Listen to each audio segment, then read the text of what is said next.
What's up, everyone? Matt Manley from Shore Sports Network here with John Carelli, and we're here to talk some Shore Conference boys basketball. It has been almost a week of action so far in the Shore Conference, so we know there's something to talk about, but there's a whole lot to talk about after the first couple days of this week. Some really good games on Monday and Tuesday. We're recording this on Wednesday, so we've seen about half the week, and we have John here who is a great guest to talk to because he was live and in person for the Central Southern Classic on Tuesday night down in Manahawk, and that was a 4-overtime game, 74-72 in favor of Central.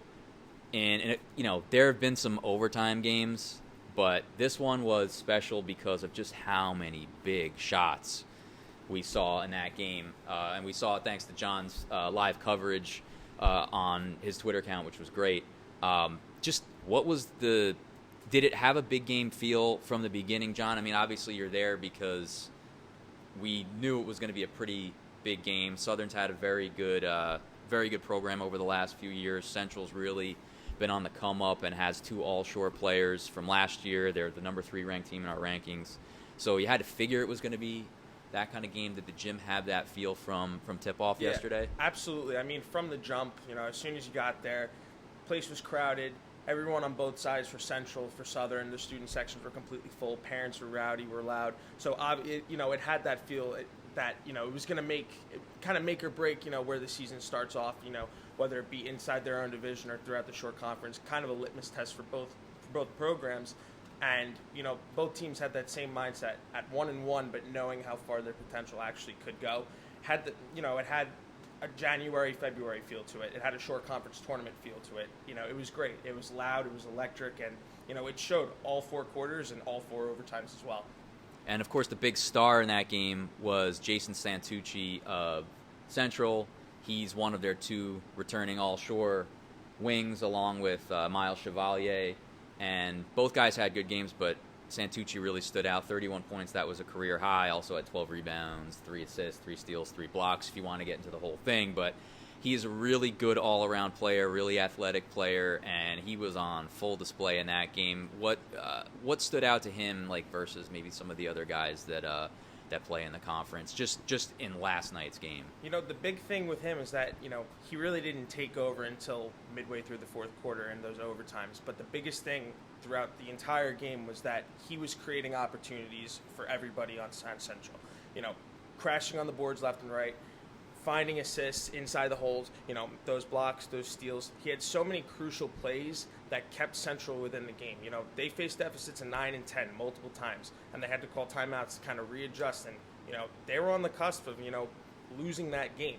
But if it wasn't for his playmaking, being able to find everyone else around, talk about Miles, you talk about King, you talk about everybody on that court, he makes the entire court a better place for Central. Yeah, and it was interesting with Santucci. I saw them opening night against Marlboro, and they did not have a good offensive game, and he didn't have a good shooting night, but he's the kind of player who really impacts the game in a lot of ways. So even though he doesn't have his best shooting game that particular day, he's all over the glass. He's up in your face if he's defending you. He's in passing lanes. He's challenging shots. So he's the kind of guy who does give, and I think that's why coaches were really sold on him when you're looking at an all-division team or you talk to coaches about whether or not, hey, is this kid actually a first-team contender all-shore, second team? Coaches were pretty resounding about, oh, yeah, that Santucci's legit. And because that stuff stands out to coaches. It's not necessarily, oh, he scored 30, great. That's awesome. But that having that well-rounded game, that definitely stands out. And to your point, Miles Chevalier has a big layup where he gets position on his man and he ties the game. I think that was in double overtime. That's Santucci getting a double team and right over the top, and you got a game-tying bucket. But the other guy I wanted to talk about in this game, and obviously Central gets the glory because they won the game, but I mean, Southern has been an eye-opening team in that they have 2 underclassmen who have really opened some eyes. And last night it was Noah Perna, who's a freshman. To put up 21 points in a game like that, yes, he had 16 extra minutes to do it, but a lot of that damage came down the stretch. He has just clutch shot after clutch shot. He has a layup to tie the game with 15 seconds, and I think it was the first overtime. Then he hits the 3 in the third overtime with 4 seconds left to tie the game. Without Noah Perna, that game is not dragging on and on. We're talking about an overtime win for Central in a good game, but we're not talking about a classic without a freshman just taking it to Central in so many spots. Yeah, I mean, when you looked at Perna on the court, you don't think he's a freshman. That was my first thought when I saw him. I mean, he was electric, slithering and sliding throughout all defenders, making layups look easy within, double coverage, makes the shots at the free throw line, and then the clutch ability. I mean, you don't see that in a lot of freshmen. Him being able to deliver in triple overtime, down 3 with 5-6 seconds left in the game, and the biggest stage in them all. I mean, 3 games into his freshman career, and he's delivering daggers to send him into quadruple overtime. You don't see that. And, I mean, if that's any indication on what Southern's going to be in the future, I mean, it's going to be a special future for Perna and the Rams. I mean, he was, like I said, he was electric. And seeing him on the court, he doesn't have a freshman attitude. He's got a varsity, junior, senior mentality. Like, he's been there for 2-3 years already. And, you could just see he was making the slight adjustments in game, whether it was on defense, whether it was on offense. He's another one that was creating opportunities, making Southern a better team. And, that's a reason why they're young, but they're talented and they can compete, and it showed last night. I mean, taking that Central team to 4 overtimes, that's saying something. I mean, that Central team is physical, and they're going to play gritty basketball for all 4 quarters, and that's exactly what happened. But when you have a talent like Noah Perna delivering those clutch shots and making those clutch opportunities happen, it's going to take the Rams to a whole new level in the short conference. Yeah, and, it's not even, it wasn't a drive and kick and he's open for 3. That was no, we're giving him the ball, we're going ISO, down 3.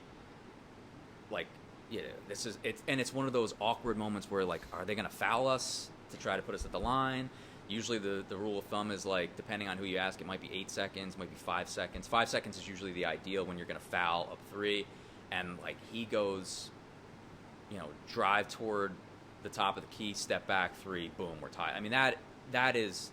It's one thing to hit a 3 to tie the game. It's another thing to create a 3 to tie the game and hit it, and that's what he did there. And they got a pretty good sophomore point guard too, in Slowinski. Tell me about him. Yeah, Jack Slowinski. I mean, he was another one out there. When you see him on the court, he's not a sophomore. He's not really adjusting in his first year. This is a kid that's been on the court for multiple years. If you're looking at him for the first time, I mean, he was making plays that I couldn't even describe. I mean, he got hit in the face multiple times early, often driving to the hole. He was making clutch shots. He was another one making those opportunities happen. He was finding his people. They're centered down low. He found multiple times who had a huge game as well. Slowinski was creating the opportunities. He's a big team-first guy, too. I mean, you could see the way he was playing. He wasn't just trying to go up and make every shot possible. He wasn't taking 25, 30 shots. He was taking the smart shots, but he was also finding guys like Perna who are open for a 3 or who could drive to the hole and score in a hurry. And, with Slowinski, with Perna, if you combine them together as, that freshman-sophomore tandem, the future is strong and it's bright for the Southern Rams. Yeah, and it's, Slowinski's a transfer from East Brunswick. Perna's a freshman, so it's been a quick reload for them after losing 4 seniors to graduation. So they're going to be 2 teams to watch in Ocean County. That's one of those crossover games. So Central's playing in B South, Southern's playing in A South. So they're competing for different divisions, but that game is going to matter when you're tabbing up the division records at the end of the year, whether it's Southern going up against Toms River North in the A South race, or whether it's Central trying to hold off the Manchesters, Barnegats, and Lacey's of the world in competing for the B South title. So that game's going to matter. That was a big game for both those teams. I think it's a big one for Central because it doesn't open the door for another team to catch them. And Southern, it's a tough missed opportunity, because if you beat Central, that puts the pressure on a Toms River North to have to do the same thing. So we're glad you're there. It was a great job documenting the game by John, and you can read his story on Shore Sports Network about the game. And we're going to take a quick break and talk about some of the other teams in the conference in a second. All right. Next segment of the podcast here at Shore Sports Network, we're going to talk just kind of in general about some teams. And when you're talking about the Shore Conference in 2023, heading into 2024, it's got to start with St. Rose. They're the number 1 team. They are not a defending champion in the Shore Conference. They are still a program looking for their first Shore Conference tournament title ever. Last year was the first year they even got to the semifinals. So as much as that's the thing that's so unique about this team, and it kind of has a little bit of the Ranny vibes from like 5 years ago, where this is a program that's in new territory. St. Rose definitely has more history and tradition than Ranny had at the time. That was essentially a startup program. But this St. Rose team has really come out of nowhere almost over the last 2 years to become this, almost super team. They're a top team in the state. They did lose opening night to the Patrick School, who I had one coach tell me that he thought that if the Patrick School was ranked among the state, they're not, because they're not an NJSIA school, but if the NJ.com was ranking the Patrick School along with everybody else, they might be the number one team to start the year. So that's a noteworthy loss for St. Rose, but certainly not a bad one by any stretch. And this team, it's going to be really interesting because they're going or looking to go to places that no team in their school has ever been, and yet they are this like almost insurmountable favorite when you ask people like us who at least pretend to know what's going on. But the coaches seem to agree this is a team that should not lose a game in the Shore Conference, and it's interesting. I don't know. It's fun to think maybe a team could challenge them, but like, how do you go into a year when there's a team that's like this much regarded this much to be this much better than everybody else? Yeah, I mean, like you just said, I don't know of a team that actually can, from head to head, can really match up with St. Rose this year. You'd like to think that a team like Manasquan or Central or maybe even RBC, if they get hot, can really take on the Purple Roses, but their coaching staff, their starting five, and their bench is so deep that the best team in the state, like the Patrick School, is still going to have trouble against St. Rose. Like you said, that may be a noteworthy loss, but that's also a great opening statement out of both programs. I mean, St. Rose loses by 3 against Patrick School. That's maybe number 1 and 2 in the state. Like you said, if Patrick School's in the rankings. So, you have to think that maybe a team like last year with Ranny can maybe catch them in the Shore Conference, quarters or semis, and catch them on one of their off days.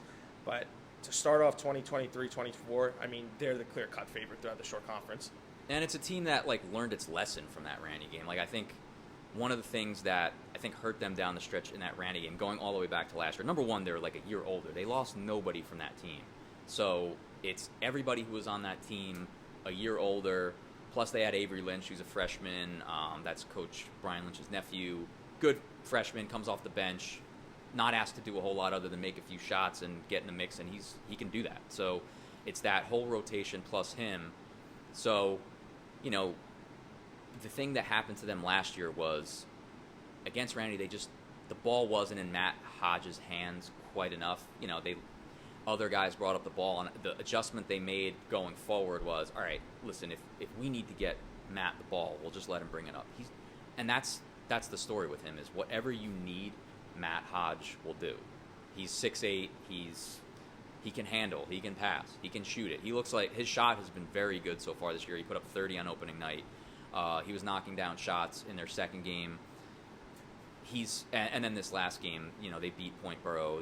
They went out to, I think, a 28-2 lead, and that game was, over pretty quickly. So their starters were on the bench. So the numbers are going to come with him, but just the skill, the size, the athleticism, and the temperament. I mean, this is a guy who's fazed by nothing. You don't really find a better makeup than what Matt Hodge has. It's pretty impressive, and I think that's what makes him so good. I think that's what makes him so appealing. It's one of the reasons he's going to Villanova. And then the rest of that team is just so long and athletic. There's just they have a little bit of everything. They don't have like a true big man in that, like, you'd call him like a future college center, but they're all like 6'4" and long and can be so disruptive, and they play well together. Like you said, their coaching staff is very, very adept. Brian Lynch's experience playing and coaching is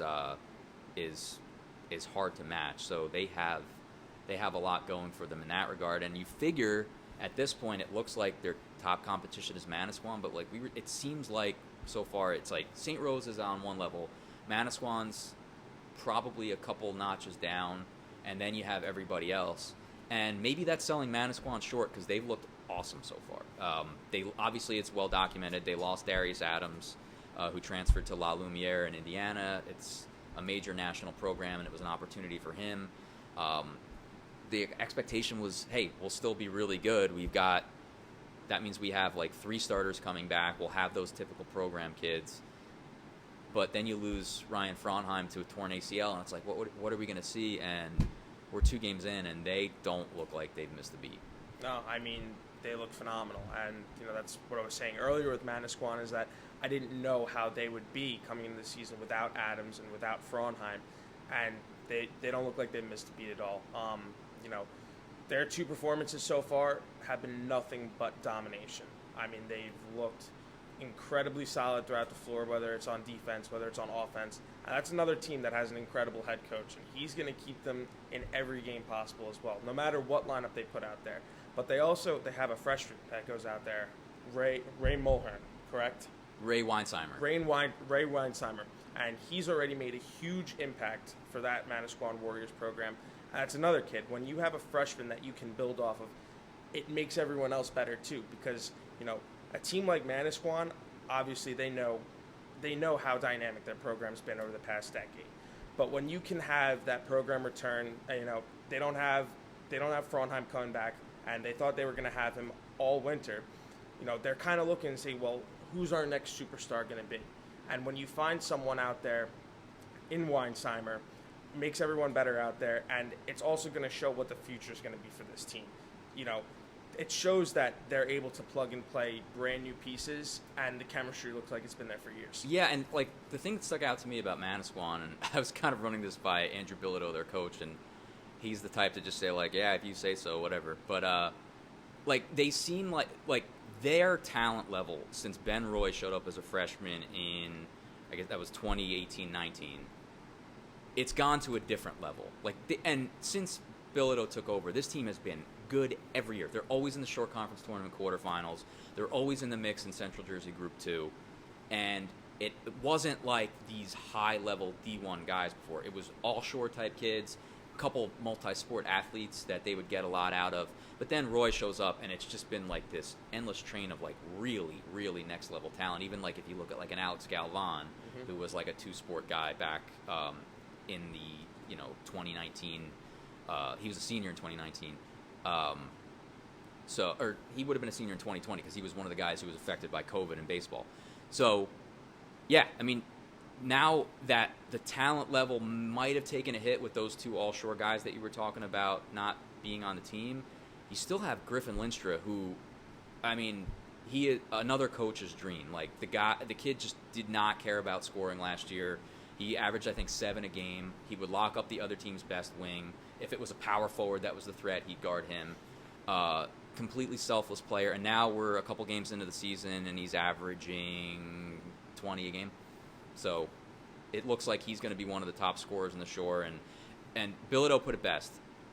And the thing about Manasquan is their guys buy in. The coaching staff is great. They communicate well, and they really sell them on a lot of different tenets that hold that program together. And this one I thought was really interesting. He said, we don't talk about his shot or my shot, it's our shot. So, like, if Griffin Linstra is taking shots he wasn't taking last year, it's because that's our shot now. And so it's all right if that wasn't his shot last year, it's his shot now because it's our shot. And I thought that was a really poignant way of kind of selling what that team is all about. It's not like, oh, we have to get this guy more shots. It's no, we're going to run our stuff, and this is where the shot ends up. And if you have a player like Darius Adams, sometimes our shot is his shot. And I thought that was really, really well put by him because you do have a different makeup this year. You mentioned Weinsheimer, big addition to put in the line. He's going to be an impact freshman and an impact player for them. And then a guy like Jason Larned, who, came off the bench, played in some, lopsided games last year, got some experience, and he's been excellent. He's been a guy like Jack Detlinger was for them last year, that senior who played a small role the year before, but this year has gone up to the next level, and they've got a really good mix. And then you have like an Alex Kanov who, 6'7", can shoot it from 25 feet. Like, he's got a ton of skill, and he's going to be a guy that's just their shot is going to end up in his hands more. And that's what's really unique about Manasquan. It's why they're going to be tough to beat. And you can't count them out against St. Rose. They're going to have a plan. I don't know how. I think it's going to be hard to score against St. Rose, but when that game finally happens, it's going to be interesting to see what Manasquan can put together and to see how competitive it can be, because as far as the individual talent goes, it's hard to find anybody in the state that can match up with St. Rose. And that's going to be the game. But in the meantime, you're trying to keep your eye on the rest of the shore to see, like, all right, who else is out there? I saw CBA Rumson. Those are two programs you always have to keep an eye on. CBA is interesting this year. They've turned over some talent. You bring in a Kevin Peichel, who's a junior, played a little bit at Gil St. Bernard's last year, but really steps up in his role with CBA. He's pretty much their go-to scorer. Like, they need a bucket, it's going to Peichel, and they see what he can do. And I just wonder, like, is CBA? Does he get CBA to that next level? Because we've seen CBA the last couple of years. They're good. They're a good team. They got to the Shore Conference semifinal a couple years ago, but are they going to be in that mix this year? Yeah, and last year, like you said, they had a solid squad last year, but it wasn't that typical CBA year. They were a little younger. They didn't have won a division. They won a division, but they didn't have that bona fide shooter, that bona fide player like they've had over the past several years. That's why they kind of found themselves at the cusp of the top 10 at the end of last season. And this, kind of seeing where they'll be to start off this year. And, going up against Rumson, I mean, that's a really physical game. And, for CBA to go on the road and take down Rumson, that's a statement for them. That's kind of showing, be like, all right, we're back in the mix of things. Obviously St. Rose is where they are, and Manasquan's been this coveted program for years. But, we're CBA. We're the Colts. We've had that program. We've ran the Shore Conference before many times. And, I think CBA hearing, all this chatter about St. Rose and then, who is number 2? Is it Manasquan? Is it maybe Central? I think they have a little bit of a chip on their shoulder. I agree. And they're thinking, hey, what about us? Did you guys forget about us? We're a historic program and we know how to win in big situations. And I really do think it was just like they just didn't make enough shots last year, and it just happens sometimes. Like, they had big games where it was just like, when are these shots going to start going in? And I think that will change a little bit this year. It's still not a team that is going to put 5 lighted up shooters on the floor, but I feel like they have their roles a little bit more defined. It's still a young team. It's 2 sophomores in the lineup, 2 juniors in the lineup, and a senior in Peter Noble in the starting lineup. They'll run some guys out there. It's still going to have to be a defensive game. It's going to have to be a physical game. But they do have some guys who can hit shots, Peichel being one of them. Peter Noble's a pretty good shooter as well. And there are other guys can step out and knock down a shot too. But I think you're right. Through a week or so of games, if I had to give you a number 3 team in the Shore right now, I think it's got to be CBA. And it's not like they dominated Rumson. Rumson made a pretty good case for themselves too. But when you look at Toms River North losing to Toms River South, when you look at Central losing to Marlboro, and then you look at Marlboro losing to Red Bank, who got beat pretty handily by Manasquan, you're already seeing this, these teams beat each other up. And it's only one game for CBA, but the fact that it was at Rumson, I guess you have to give them an edge. But there's going to be a whole schedule where this plays out, and,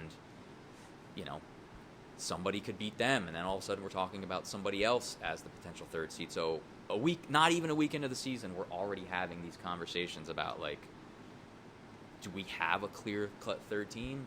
Maybe it's CBA right now, but you'd be making that judgment off one game. And I think it makes things really interesting, but I think the question is are we going to have that race for number 2? Or, are we kind of sitting where we were last year, where it's 2 teams? But it's funny because we say that, and it wasn't those 2 teams in the championship game. It was Ranny and not St. Rose. So as much as we talk about maybe things are falling into place for 2 clear-cut teams, you never know what can happen. Yeah. As it looks right now, I kind of think this dynamic of St. Rose Manasquan is happening with 1 and 2. But I think the biggest thing that I've taken away from all these matchups throughout the first week, seeing Central lose on opening night to Marlboro, Red Bank Marlboro, that dynamic you're talking about is that that race for number 3 is going to be happening all season long. I genuinely believe that. RBC on opening night shoots the lights out of the ball against Matawan, who has high expectations this year, and then a few days later they go and they play Colts Neck, and Colts Neck looks like they could be the number 3 team in the shore potentially against that RBC team. It's a good point. They have a little bit of that team that could rise up into the top 5, and you think about Colts Neck versus CBA, they should match up. They've got a bunch of athletes. They have a couple guys who can score at different levels, and a guy like Mike Belcher who just ties everything together defensively. Got a revamped offensive game. That's a good team to bring up because it was a shorthanded RBC team, but it was a resounding win. I mean, to hold the team to 26 points is noteworthy, regardless of how many guys they're missing, and it was only one. Yeah, absolutely. I mean, again, RBC they put up 90 plus on opening night, and to hold them to 26, I mean, it shows 2 things. It shows that RBC is prone to a loss, and it also shows that Colts Neck knows how to take a top 5 team at their home place and show who they really are. Colts Neck coming in, where they ranked 12, 13? Yeah, 12 to start the year. Having lost the leading scorer, they brought some good players back, but they had lost Will Surdez as their leading scorer, but a lot of good athletes back, and they're deep. Yep. They're deep. They can go like 10 deep with guys who can shoot, and I think that's a team that has played. I thought they'd be pretty good, but they've played at a level higher than I thought they would early on. Yep. Yeah. Yep. And the one piece that I really love from that Colts Neck Cougars team, Vova Trotsko. I think he's a cornerstone for that program for the next season. And I think he makes that whole entire offense superiorly better. I mean, I saw him a couple times last year when he had Surdez, and Surdez talked about how this kid buys into the program. And Giannaroni's talked about that as well, as that, his kid coming from Ukraine to the States and being able to change his game to how high school basketball is played in New Jersey. It's not only impressive in how quickly he's been able to do it, but it shows how much potential not only him, but the whole program has. Yeah, it's a great story. He came over from Ukraine before last season, spoke almost no English. He still has a translator, but he's really ingrained himself into that school, and he can play. He is just so big and strong. I mean, it's not like it's just this. He's a tank. It's hard to handle, and he can step out and hit a 3.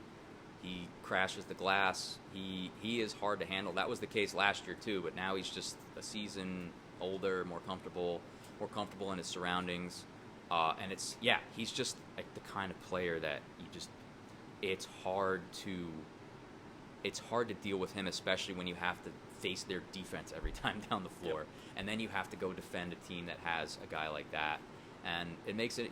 I think they're going to be one of those teams that's in the mix, and I think that pretty much lays out like what teams we're looking at in the mix for one of those top spots. I mean, we touched on Rumson briefly with CBA, but they've got some size and shooting, and they're always good.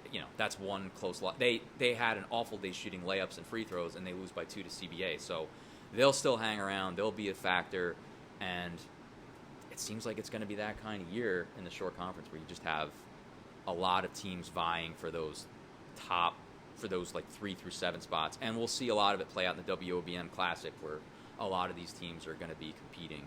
But it's been a fun start to the season, and fun to catch up on short conference basketball. We've covered a lot in these however many untrackable minutes, but there's going to be a lot more to talk about. So we'll keep an eye out. John will be at games, I'll be at games, and you can follow along, especially next week when we get into the holiday tournament season, which is always fun. We're running Tom's River at the OBM. We're running the Buck Classic in Red Bank. Got the Husky Classic in Matawan, and now you got the Score at the Shore at Southern, which has some really good talent team there too. Those are the 4 big ones locally, and there's also you also have the Neptune Jubilee, which is one of the classic locals as well. So keep an eye out for all that content, and we'll keep you updated as to what's going on. There will be a lot to follow during the short conference this season. So for Matt Manley, John Carelli, thanks for tuning in, and we'll catch you next time on the Shore Sports Network podcast.